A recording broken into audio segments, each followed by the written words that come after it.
యేసయ్య మాట్లాడేటప్పుడు యేసయ్య చెప్తుందన్నమాట. ఇదే అధ్యాయంలో 5వ అధ్యాయం 33వ వచనం ఉంటది. మరియు మీరు అప్రమాణము చేయక మీ ప్రమాణములను ప్రభువునకు చెల్లింపవలెనని పూర్వీకులతో చెప్పబడిన మాట విన్నారు కదా అని అంటుంది. అప్రమాణం చేయకుండా మీరు ఏది చెప్పినా కూడా కరెక్ట్ మాట్లాడాలంటుంది. అందుకని మీ మాట అవునంటే అవును, కాదంటే కాదన్నారు. అయితే పాతకాలంలో ఎట్లుండే అంటే ఎవరు నిజం చెప్తున్నారని దాని కొరకు ఒట్టు పెట్టుకునేది. అయితే ఒట్టు ఎందుకు పెట్టుకుంటారు? మదర్ ప్రామిస్, నీ మీద ఒట్టు, నా మీద. మన దగ్గర ప్రపంచం చూస్తే ఎన్నోసార్లు. ఎందుకంటారంటే చాలా మందికి అబద్ధాలు చెప్పేది అలవాటు ఉంటుంది. నిజం చెప్తారు, అబద్ధం చెప్తారు. ఏ పరిస్థితుల్లో ఎట్లా మాట్లాడాలో అట్లా మాట్లాడుతుంటారు అన్నమాట. సో అందుకని కొన్నిసార్లు చాలా క్లోజ్ పీపుల్ వచ్చినప్పుడు ఏదైనా చెప్పినప్పుడు నిజంగా చెప్తున్నావా, నువ్వు నిజంగా చెప్తున్నావా, నా మీద ఒట్టు పెట్టు, లేకపోతే దేవుని మీద ఒట్టు పెట్టని అడుగుతారా. సో యేసయ్య ఆ కాలంలో ఇది చెప్పడానికి కారణం ఏంటంటే దాని తర్వాత వచనం ఉంటది 34. నేను మీతో చెప్పున్నదేమనగా ఎంత మాత్రం ఒట్టు పెట్టుకునవద్దు, ఆకాశము తోడు వద్దు, అది దేవుని సింహాసనం, భూమి తోడు వద్దు, అది ఆయన పాటపీను, యెరూషలేము తోడు అనవద్దు, అది మహారాజు పట్టణము, నీ తల తోడని ఒట్టు పెట్టుకోవద్దు, నీ తలలోని వెంట్రుకలు ఒక్కదాని మీద కూడా నీకు కంట్రోల్ లేదు. మన మాటలు ఏది మాట్లాడినా ఉన్నది ఉన్నట్టే మాట్లాడాలి. దాని తర్వాత వచనం అంటాం, మీ మాట అవునంటే అవును, కాదంటే కాదు, దానికంటే మించినది దుష్టుని నుండి వచ్చినది. దీని అర్థం ఏంటంటే అబద్ధాలు చెప్పొద్దు అని చెప్తున్నాడు దేవుడు డైరెక్ట్. ఎందుకంటే అన్నిటికంటే డెడ్లియెస్ట్ సిన్ యేసయ్య అన్ని చాలా పాపాల గురించి మాట్లాడతాడు. మత్తయి సువార్తలో ఉంటది. ఆ 15వ అధ్యాయం ఉంటది. భయంకరంగా ఏంటంటే నోటి నుండి వచ్చినవి మనిషి హృదయంలో నుండి వచ్చును, ఇవే మనిషిని అపవిత్రపరచునని మీరు గ్రహింపరా. దురాలోచనలు, నరహత్యలు, వ్యభిచారం, వేశ్యాగమనము, దొంగతనం, అబద్ధ సాక్ష్యములు, దేవదూషణ హృదయంలో నుండే వచ్చును అంటున్నాడు. 7 డెడ్లీ సిన్స్ అన్నమాట. అయితే యేసయ్య శిష్యులు తినేటప్పుడు చేతులు కడుక్కుంటా లేరు కదా అని కొంతమంది కంప్లైంట్ చేసినప్పుడు, మనం తిన్నది లోపలికి పోతుంది కానీ లోపల నుంచి బయటకు వచ్చేది చాలా ప్రమాదకరం అని చెప్తారు. దాంట్లో అబద్ధాల గురించి కూడా చెప్తున్నాను. వీటన్నిటికంటే భయంకరమైన పాపం ఏంటంటే అవునంటే అవును, కాదంటే కాదు అనలేకపోవడమే అన్నిటికంటే అన్ని పాపాలకు మూలమే. అయితే ఇదే అధ్యాయంలో దేవుడు యేసయ్య ఎందుకు సెన్సిటివ్ గా మాట్లాడుతుందంటే దేవుడిచ్చిన ఆజ్ఞలన్నిటికీ నెరవేర్పు యేసయ్య వేరే పద్ధతిని చెప్తుంటారు వాళ్ళు. అంతకుముందు ఏం చేస్తారంటే ఒక నరహత్య చేయవద్దు అని ఒక ఆజ్ఞ ఉంటుంది కదా. ఆ నరహత్య చేయవద్దు అంటే ఆజ్ఞ, నేను చెప్తున్నా నరహత్య చేయాల్సిన అవసరం లేదు, నీ సహోదరుని మీద నువ్వు లోపల పగ పెంచుకుంటే వాడిని హత్య చేసినట్టే అని అంటాడు. ఎందుకంటే ఆలోచన అట్లా ఉంటది. వ్యభిచారం చేస్తున్నావు, నువ్వు వ్యభిచారం చేయాల్సిన అవసరం లేదు, ఒక స్త్రీని మోహపు చూపుతో చూస్తే వ్యభిచారం చేసినావు అంట.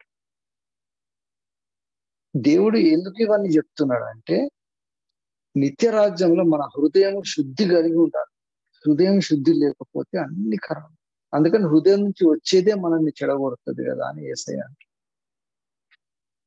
సో మనకు యేసయ్య రక్తం మనల్ని పవిత్రులను ఎప్పుడు చేస్తుంది అంటే మన హృదయం శుద్ధి చేస్తుంది అనమాట. అదే పవిత్రత.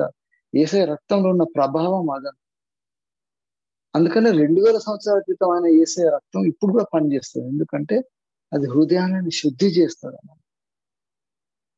అందుకే యోహాను రాసిన మొదటి పత్రికలు అంటాడు, మనము పాపం చేయలేదంటే మనం అబద్ధం చెప్తున్నట్టు. మన లోపల పాపం లేదని అంటే దేవుణ్ణి కూడా అబద్ధికుని చేసినట్టు అవుతుంది. ఈ మిగతాది అన్ని దృష్టి నుంచే కలిగింది. ఎందుకంటే ఈ అబద్ధాలు చెప్పేది సైతాన్ అని క్వాలిటీ అని. ఈ అబద్ధాలు వాడు ఇక్కడ భూమి మీద వచ్చినప్పుడు ఏదేని వనంలో అబద్ధంతో స్టార్ట్ చేసిండు. అంతకంటే ముందర పరలోకంలో కూడా అబద్ధాలు చెప్తారు. అబద్ధంలో పరలోకంలో అబద్ధం చెప్పబట్టి వాడిని పడదోస్తాడు యేసు. దేవుని కుమారుని ఒప్పుకోడు అనమాట. అంత అహం ఉంటది వాటిలో. ఆ గర్వం వెనుక కారణం అబద్ధమే ఉంటుంది. సో మనము అందుకనే మనం ఏదైనా చెప్తే అది కరెక్ట్ అయితే అవుతుంది, కాకుండా కాదు. కానీ మనం ట్రూత్ఫుల్ గా ఉండాలని. దీని అబద్ధంతో వచ్చే డేంజర్ ఏంటంటే, ఈ అబద్ధాలకు మొత్తం కారకుడైన సైతాన్ వాడు ఏం చేస్తాడు అంటే ఫాల్స్‌హుడ్ చేస్తున్నాడు అన్నమాట. లేనిది ఉన్నట్టు చెప్పడం. దేవునికి ఉన్న గుణ లక్షణాలు ఏంటంటే లేని దాన్ని ఉన్నదన్నట్టు చెప్పి చేయగలుగుతాడు దేవుడు. ఈ సమస్త సృష్టిని చేసిన సృష్టికర్తకున్న క్వాలిటీ ఏంటంటే when there is nothing he created everything. మనల్ని చేసిందంటే దేవుడు చేసిండు. సైతాన్ గాడు వస్తే దేవుడు ఏం చేసినాడు? నీ సొంత తెలివితో నువ్వు చదువుకున్నావు, నీ ఉద్యోగం నువ్వు తెచ్చుకున్నావు, నువ్వు కష్టపడి పని చేసుకుని నువ్వు తింటున్నావు, అన్ని నీవే కదా. దేవుడు ఏంది? నువ్వే కదా కష్టపడగానే నీ లోపల అహం పెంచుతాడు అనమాట. అది మన గర్వకారణం. అయితే మనము నిజమేదంటే సమస్తము దేవుడు. ఆకాశం ఆయన సింహాసనం, భూమి ఆయన పాదపీఠం అని అన్నాడు. యెరూషలేమును చూసి ఒట్టు పెట్టుకోదు, ఆయన ఆయన మహాపట్టణం అని. మనకు ఉన్న ప్రతి ఒక్కటి దేవునిది అని నమ్మకపోవడం ఒక అబద్ధం. ఈ అబద్ధం సైతాన్ మన లోపల పెట్టినప్పుడు మన లోపల అహం వస్తుంది. ఆ అహాన్ని నిలబెట్టుకోవడానికి మనము రకరకాల దేవునికి వ్యతిరేకమైన పనులు చేస్తాం. The greatest falsehood is that we think we are excellent, we are perfect and we are successful outside Christ. క్రీస్తు వెలుపల మనం చేసిన అన్ని కూడా వేస్ట్ అని మనం నమ్మినప్పుడు పౌలు అంటాడు అన్నమాట. సమస్తం పెంట కుప్పతో ఎంచుకుంటాడు, అసలు వేస్ట్ అంటాడు. బతికితే బెస్ట్, బతకకుంటే ఇంకా బెస్ట్ అని. ట్రూత్ వచ్చినప్పుడు అది లేనప్పుడు ఫాల్స్‌హుడ్ వస్తుంది. ధనవంతుడు ఎట్లా ప్రార్థన చేస్తాడు, వేషధారులు ఎట్లా, ఉపవాసం ఎట్లా చేస్తారు, ఎట్లా చేయొద్దు, అవన్నీ ఎందుకు చెప్తారు అంటే there is falsehood and also there is truth అనమాట. మనం మాట్లాడే ప్రతి మాట ఆఖరికి పరలోకం పోయినాక పరలోకంలో ఎవరుంటారంటే అబద్ధాలు చెప్పేటప్పుడు పరలోకంలో ఉండనే ఉంటాడు. ప్రకటన గ్రంథం చివరి అధ్యాయం, చివరి 21 అధ్యాయం ఉంటుంది. 21-27 వచ్చిన ఒకసారి, గొర్రెపిల్ల యొక్క జీవ గ్రంథం అందు వ్రాయబడిన వారే దానిలో ప్రవేశించరు గాని నిషిద్ధమైనది ఏదైనా అసహ్యమైన దానిని అబద్ధమైన దానిని జరిగించువాడు ఎవడైనా దానిలో ప్రవేశించాడు. అబద్ధమైన దానిని జరిగించువాడు అదనమాట. డిసెప్షన్ అంటే అదనమాట. డిసీవర్ అంటే సైతానుకున్న బిరుదు అదే కదా. వాడు అబద్ధికుడు, వాడు బై నేచర్ హీఈస్ ఫాల్స్‌హుడ్ అనమాట. కాబట్టి మన జీవితాల్లో మనం దేవుని కొరకు చేస్తున్నాము, మన కుటుంబంలో కానీ, మన యాక్టివిటీస్ లో కానీ, మనం చేసే ఉద్యోగంలో కానీ, ఎక్కడైనా కూడా మనల్ని మన ప్రవర్తనను ఎట్లా చూస్తారంటే మనం నోటితో అబద్ధం చెప్పనక్కర్లేదు. మనం చేసే పనులు ఉంటాయి. మనం ఒకటి చెప్తుంటాం, ఒకటి చేస్తుంటాం. మన మీద హోప్ ఎవరైనా క్రియేట్ చేసుకుంటే ఆ హోప్ ని నిలబెట్టుకోలేకపోతాం, అబద్ధికులం అయిపోతాం. అందుకే మాట మీద మాట నిలకడ నేను అసలు ఏం చేయలేదు. కాబట్టి సైతాను ఏం చేస్తుంటాడంటే తప్పకుండా మనల్ని అబద్ధపు ఆలోచనలతోటి, అబద్ధపు లైఫ్ స్టైల్ లీడ్ చేయడానికి మనల్ని ఆలోచింపజేస్తాడు. చేసి సైతాను చెప్పే ఒక ఆలోచన విధానం ఏంటంటే ఈ లోకంలో ఈ వ్యవహారాలు చేయాలంటే దాని ఒక డిప్లొమాటిక్ గా వాడు అబద్ధానికి ఒక మంచి డిప్లొమాటిక్ కవరింగ్ చేస్తాడు. మనం ఏం చేసినా కూడా ఏ ప్రకారం మాట్లాడాలి, ఎట్లా మాట్లాడాలి, ప్రభావంతో దిట్ట చేసినా నడుస్తారు. తేడా నైమికులు ఎక్కువ తేడా నికాలన పడతా అంటారు హిందీలో. రోజు తీసుకుని అవన్నీ చేయాలి, పక్క పట్టుకుంటూ ఇంకా తీసుకోవాలి. అది పద్ధతి కరెక్ట్ కాదు. దేవుడు అసలు ఇష్టపడడం. అందుకని చిన్న చిన్న విషయాలలో నమ్మకం మనం కూడా ప్రతి చిన్న అంటే నమ్మకం ఉన్నప్పుడు దేవుడు దాన్ని కరెక్ట్ చేస్తున్నాడు కదా. నువ్వు కష్టమైన నష్టమైన మాటలు కష్టపడుతున్నాడు కానీ దేవుడు ఆయన కృప మనం ఇస్తాడని, దేవుని కృపకు పాత్రలు ఉన్నామంటే మా లోపల అబద్ధం మనం దేవునికి దూరం చేసుకుంటూ పోతాం. ఇంకా సైతాన్ని లూసిఫర్ దెబ్బ పడ్డాడంటే వాళ్ళు మంచి దేవుని సన్నిధిలో మంచి ఎంత మైటియెస్ట్ ఆఫ్ ఆల్ ఏరియల్స్ ఆ లెవెల్లో వాళ్ళు ఇంకా దేవుని సన్నిధిలో అక్కడి నుంచి ఎంతో దూరం వెళ్ళిపోతారు. దానికంతా కారణం అంటే అబద్ధాలు. Starts to live little by little little by little. ఒక్కొక్కటి చూసుకుంటూ పోతా ఉంటే దేవునికి దూరం. మనల్ని ఎవరు ఇష్టపడ్డా వ్యతిరేకించినా ఏమని మనకు నష్టం కలిగింది, కష్టం కలిగింది, మనం ఒక ట్రూత్ఫుల్ గా ఉన్నామంటే దేవుడు అంటే దీని లోపల దీని లోపల సత్యం ఉంది. అంటే సత్యవర్తనులు అనే ఒక వర్డ్, అది సత్యవర్తనుడు అయిపోయి అని ఉంటుంది. సో మన ప్రవర్తనలో సత్యం ఉండాలంటే మన ఆలోచన విధానం అబద్ధాన్ని అసహించుకోగలగాలి. Cannot detest truth, sin, detest falsehood, then we just cannot please God అని. దేవుని మనల్ని దేవుడు ఇష్టపడాలంటే మన లోపల అబద్ధము మీద అసహ్యతగా ఉంటాం.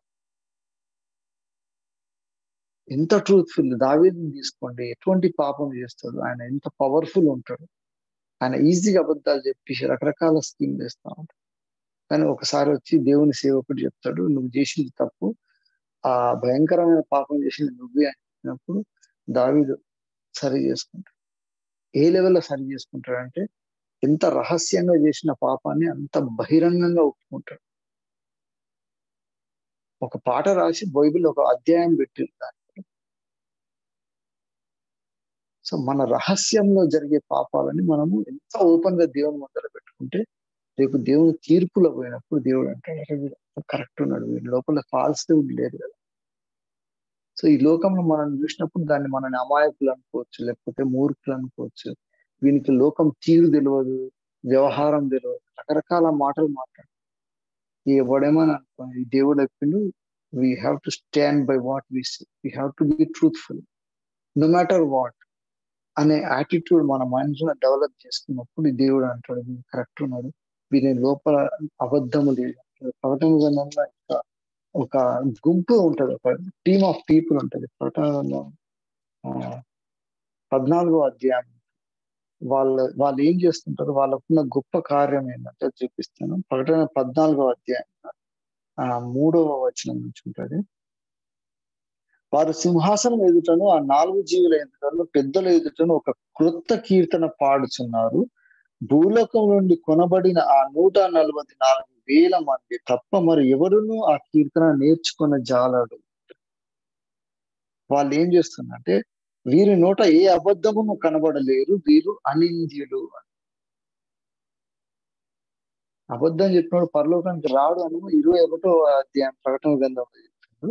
14వ దాంట్లో చెప్తున్నాడు, ఆయన నిత్యత్వంలో ఆయన దగ్గర ఉండే 144,000 మంది అనే ఒక గుంపుని తయారు చేసిండు. వాళ్ళు భూలోకం నుంచి కొనబడ్డవారు, వాళ్ళ నోట అబద్ధము లేదు, వాళ్ళ నోట నింద ఉండదు. కాబట్టి మనం ఈ ఉదయకాలంలో మనము హృదయ శుద్ధి చేసుకోవాలంటే మనం లోపల పాపం లేదని చెప్పుకుంటే మనం అబద్ధికులం అయిపోతాము. దేవుని రక్తము మన మీద ప్రభావం చేయదు. కాబట్టి ప్రతి దినము ప్రతి ఉదయం లేచినప్పుడు మనం ప్రార్థన చేయడం అదొక మంచి ఛాన్స్ అన్నమాట. Every morning we get up and we are thankful to God for everything. అప్పుడు దేవుని ముందు ఉంటాం కాబట్టి మన నడవడిలో మార్పు వస్తుంది.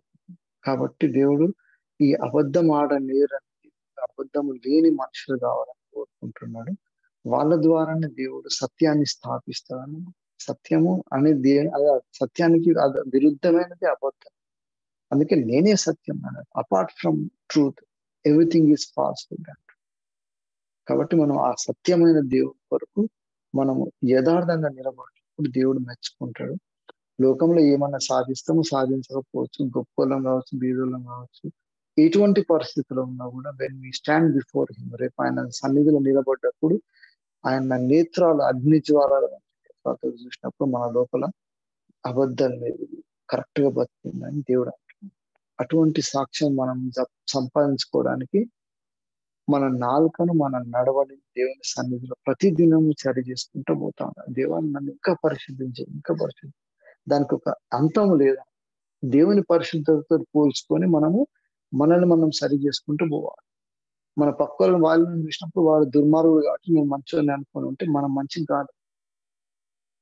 ఎప్పుడు కంపేర్ చేసుకున్నా కూడా మనం యేసయ్యతోటి కానీ, అందుకని క్రీస్తుని పోలి నడుస్తున్న ప్రకారం అని పౌలు అంటాడు. ఇంకెవరిని పోలికలు చూసినా మనం కొంచెం ఎక్కువ కావచ్చు, తక్కువ కావచ్చు. యేసయ్యతోటి పోల్చుకున్నప్పుడు ఎప్పుడు మనం తక్కువనే ఉంటాం. కాబట్టి మంచిగా కావాలి అనే ఆలోచన విధానం ఆ ఆలోచన విధానం మనల్ని సత్య మార్గంలో నడిపిస్తుంది. ఇంకా మంచిగా కావాలి కదా, ఇంకా తప్పు నుండి క్షమిస్తే అని దేవుని సన్నిధిలో మనం సరి చేసుకుంటూ పోతాం. మనం the the the art of perfection in Christ అది ఎప్పుడు వస్తుందంటే, అందుకనండి మన లోపల పాపం లేదని చెప్పిన ఎడల మనం అబద్ధికులము, ఆయన రక్తాన్ని మనం అబద్ధం చేసినట్లయితే. కాబట్టి we have to cleanse our self on daily basis. అట్లా చేసినప్పుడు మన లోపల పాపం చేయడానికి ఆలోచన రానికి సైతాన్ గాడు భయం అయిపోతుంది. ఎందుకంటే వాడు ఏ అబద్ధం చెప్తామన్నా మనం ట్రూత్ఫుల్ ఉంటాం. కాబట్టి ఈ ఉదయ కాలంలో దేవుడిచ్చిన కొద్ది ఆలోచనను బట్టి మనం సత్యానికి స్థాపన చేయడానికి మనల్ని మనం ప్రతిష్ఠించుకొని, మనం లోపల ఏమన్నా అబద్ధాలు కానీ, అబద్ధపు ప్రవర్తనలు కానీ, అబద్ధపు ఆలోచనలు అంటే వాటిని తీసేద్దాం మనం. అప్పుడు ఆ సత్య దేవుడు మన మధ్యలోకి వచ్చి సత్య స్థాపనలో మనల్ని వాడుకోపోతున్నాడు. అప్పుడు ఆయన అంటాడు, నా కుమారుడు అనబడుతుంది హృదయ శుద్ధి గలవారు, వారు దేవుణ్ణి చూస్తారు. సో మనం అటువంటి సాక్ష్యము పొందడానికి, దేవుని ద్వారా సాక్ష్యం పొందడానికి కావలసిన ఆ దేవునితో గడపాల్సిన టైం, దేవునితో వాక్యంతో గడపాల్సిన టైం, ఇదంతా కూడా మనం రీఆర్గనైజ్ చేసుకున్నప్పుడు సత్యంలో మనం దేవుని అది ఎదుగుతాం. ఆ సత్యమే మనం ప్రకాశింపజేస్తాం అన్నమాట. ఆ వెలుగునే ఒక చీకటిని గమనించలేకపోతుంది. సో దేవుడు వెలుగై ఉన్నాడంటే మనం కూడా వెలుగై ఎట్లా ఉండగలుగుతామంటే అబద్ధాలకు దూరం పోతా ఉండాలి, సత్యానికి దగ్గర వస్తా ఉండాలి. And that is the main activity of our life. మన జీవిత కాలంలో చేయాల్సిన ముఖ్యమైన కార్యక్రమం ఏంటంటే దేవునికి ఇష్టలుగా బ్రతకడానికి మనము ప్రయాస పడుతూ ఉండాలి. That is the meaning of A victorious Christian life. ఒక క్రైస్తవుడు విజయవంతంగా జీవించాలని ఎప్పుడు చెప్పొచ్చు అంటే ఈ క్వాలిటీస్ మనం దేవుని సన్నిధిలో పెట్టుకోవాలి. దేవుడిచ్చిన కొద్ది ఆలోచన బట్టి దేవునికి వందనాలు చెల్లిస్తున్నాము. Thank you pastor.